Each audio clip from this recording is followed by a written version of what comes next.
और आइए पहली बड़ी खबर की ओर आपको लिए चलते हैं। गाजा में इजराइल हमास युद्ध के बीच इतिहास भी करवट बदल रहा है।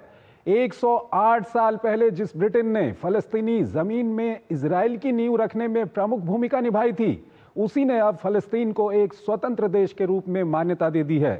सिर्फ ब्रिटेन नहीं, बल्कि गाजा संघर्ष के बाद से कई देश ऐसा कदम उठा चुके हैं। सवाल यह है कि फलस्तीन को मान्यता देना क्या सिर्फ सांकेतिक है या इससे पश्चिम एशिया के हालात में कुछ सुधार होगा? देखिए एक रिपोर्ट और फिर उसका विश्लेषण। शांति की उम्मीदों को जिंदा रखने का हवाला देते हुए पिछले 24 घंटे में कुल 4 देशों ने फिलिस्तीन को एक स्वतंत्र राष्ट्र के रूप में मान्यता दे दी। ब्रिटेन, कनाडा, ऑस्ट्रेलिया और पुर्तगाल ने यह निर्णय ऐसे समय में लिया है जब गाजा में लगभग 2 साल से संघर्ष चल रहा है। ब्रिटेन के प्रधानमंत्री कीर स्टारमर ने फिलिस्तीनी राज्य को आधिकारिक तौर पर मान्यता देते हुए कहा कि शांति और द्विराज्य समाधान की उम्मीद को फिर से जगाने के लिए यह कदम उठाया गया है। ब्रिटेन के फैसले का प्रतीकात्मक महत्व भी है। ब्रिटेन ने ही आधुनिक इजरायली राष्ट्र की स्थापना के लिए 1917 में जमीन तैयार की थी। अब तक ब्रिटेन का विचार था कि इजराइल और फिलिस्तीन के बीच शांति समझौता होने की स्थिति में ही मान्यता दी जानी चाहिए। प्रधानमंत्री स्टारमर ने इजरायली प्रधानमंत्री बेंजामिन नेतन्याहू से संघर्ष विराम के लिए ठोस कदम उठाने के साथ हमास से सभी बंधकों को रिहा करने, हथियार डालने और भविष्य के गाजा में किसी तरह की भूमिका नहीं होने की शर्त रखी थी। ऐसी ही मांग जुलाई में अरब लीग और यूरोपीय देशों की न्यूयॉर्क में हुई बैठक में भी उठाई गई थी। तब हमास ने कहा था कि एक स्वतंत्र फिलिस्तीनी राज्य की स्थापना के बगैर हथियार डालने का सवाल ही नहीं उठता है। न तो जंग खत्म हुई और न ही बंधकों की रिहाई हो पाई है। इजराइल पहले ही किसी फिलिस्तीनी राज्य के गठन को खारिज कर चुका है। अब वो ब्रिटेन समेत दूसरे देशों के इस कदम से नाराज है। इस पर कड़ी प्रतिक्रिया देते हुए कहा है कि ये जिहादी हमास के लिए एक इनाम के अलावा कुछ भी नहीं है और इससे संघर्ष विराम और बंधकों के रिहाई के प्रयास कमजोर होंगे। आप आतंकवाद को बहुत बड़ा इनाम दे रहे हैं। मेरे पास एक और संदेश है कि ऐसा होने नहीं दिया जाएगा। एक सच्चे द्विराज्यीय समाधान का हमारा आह्वान उनके घृणित दृष्टिकोण के बिल्कुल विपरीत है। इसलिए हम स्पष्ट हैं कि यह समाधान हमास के लिए कोई पुरस्कार नहीं है।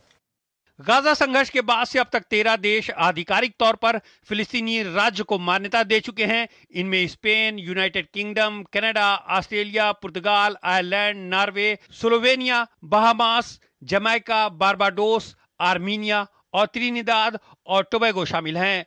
वर्तमान में ब्रिटेन, कनाडा और ऑस्ट्रेलिया द्वारा दी गई ये मान्यता एक ऐसे राज्य की बड़े पैमाने पर प्रतीकात्मक स्वीकृति है जिसके पास अभी भी संप्रभु क्षेत्र नहीं है।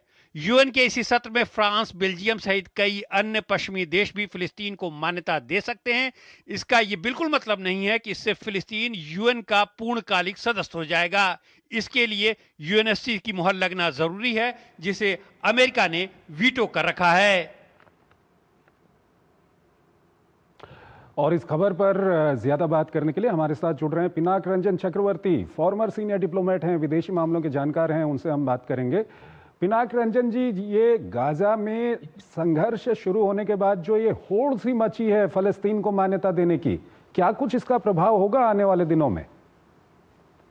देखिए, फिलिस्तीन को मान्यता, जब उन्होंने फिलिस्तीन अपने इंडिपेंडेंट नेशन डिक्लेयर किया था 1988 में, उसके बाद से धीरे धीरे 150 देश जो हैं, यूएन के 192 के जो 150 देश हैं, उन्होंने मान्यता दी है। तो क्या पैलेस्टीनियन स्टेट बन गया? नहीं बना, क्योंकि जब तक, और अमेरिका ने हमेशा ये कहा है कि हम भी सपोर्ट करते हैं 2 स्टेट सॉल्यूशन, पर हम ये आपस में बैठकर जब तक तय नहीं करेंगे कि कौन सा टेरिटरी कहाँ है, क्या नहीं है, कहाँ बॉर्डर होगा, तब तक हम इसको मान्यता नहीं देंगे। ये अमेरिका की पोजीशन है, वो अभी भी है। इंडिया ने तो मान्यता दी थी पैलेस्टीनियन को बहुत साल। तो मुझे लगता है कि ये एक मॉरल पॉस्चरिंग हो रहा है यूरोप में, क्योंकि वहाँ की जो पब्लिक ओपिनियन है वो बहुत धीरे धीरे नाराज हो रही है। आपने देखा होगा बहुत सारे डेमोन्स्ट्रेशंस हुए हैं यूरोप में पैलेस्टीनियंस के मतलब पक्ष में। तो ये सब प्रेशर जो उनके सरकारों पे बन रहा है, ये उसका नतीजा है।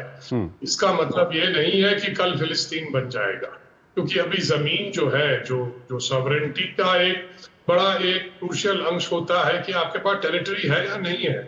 तो इनके पास टेरिटरी का कंट्रोल तो है नहीं, क्योंकि इजराइल सारा कंट्रोल करता है। और नेतन्याहू ने तो शुरू से कहा था कि मैं 2 स्टेट सोल्यूशन होने नहीं दूंगा। तो अभी भी वो उस पर अड़े हैं, क्योंकि ये राइट विंग गवर्नमेंट है, वो नहीं चाहते हैं कि 2 स्टेट सोल्यूशन हो। वो चाहते हैं इजराइल एक स्टेट रहे और उसमें फिलिस्तीनी रहे, बस यही वो चाहते हैं। और वो सारा कब्जा अब तो गाजा को भी वो कब्जा करने वाले हैं पूरा ही। ये पहले भी उन्होंने किया था एक जमाने में गाजा लेकर, फिर उन्होंने अरियल शरोन पीएम थे, तब उनके टाइम में उन्होंने उसको वेकेट कर दिया था। जूस की वहां सेटलमेंट्स वगैरह भी थी, वो सब वेकेट कर दिया था, क्योंकि समझौता हो गया था, ऑस्लो अकॉर्ड्स वगैरह हो गए थे, तब उन्होंने वो हैंड ओवर कर दिया। प्रॉब्लम जब से शुरू हुआ है, जब से ये हमास मतलब कंट्रोल पे आ गया गाजा की, क्योंकि हमास को इजराइल मानता है कि ये एक आतंकवादी ऑर्गेनाइजेशन है। अमेरिका भी यही कहता है उनको।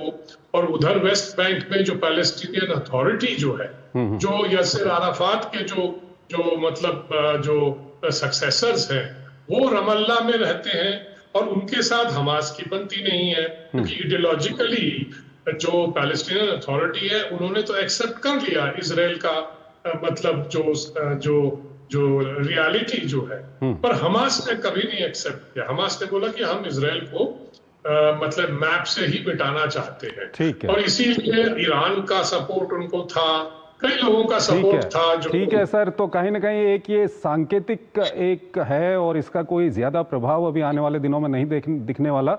सर हमारे साथ बने रहिए, एक और महत्वपूर्ण खबर है उस पर हम बात करेंगे, लेकिन उससे पहले हमको एक छोटा सा ब्रेक लेना है। एक छोटा सा ब्रेक लेते हैं।